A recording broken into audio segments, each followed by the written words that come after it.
Good evening, and thanks so much for joining us for KRDO News Channel 13 at 10. I'm James Jarman. And I'm Heather Skold. And first tonight, state Republican lawmakers are telling Colorado schools to ignore a directive from the federal government on transgender students.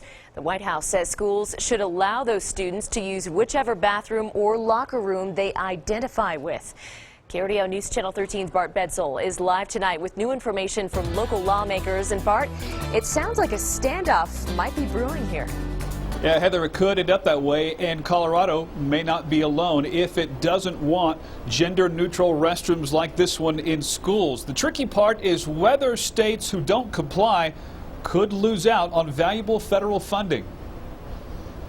At Palmer High School, transgender bathrooms are nothing new. Doe Shaw helped create one a few months ago. I think it sends an incredibly positive message. I think it tells every trans student that you are welcome here and you are safe here, and that we do recognize that you are existing and that you are valid. The guidance letter to schools from the Department of Education suggests that schools provide access to an alternative restroom, later saying that curtains could easily be put up in locker rooms. It's not an enforcement action.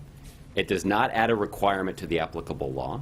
I'm embarrassed for my government right now. State Senator Owen Hill. We're telling moms and dads, you guys have no right to run your own schools. You guys and your kids have no right to decide what's the best policy for how we deal with a complicated issue. Critics believe the directive opens the door to abuse by students with ill intentions and places an undue burden on districts. What bothers many people, including Senator Hill, about the letter sent from the federal government to schools this week is not just what it said, but how it was sent. On a Friday afternoon news dump, when no one's paying attention, we're supposed to be picking up your kids from school, going out, watching a movie, eating ice cream, moms and dads, the federal government's going to come in and say, this is how we're going to do things, hoping no one's paying attention.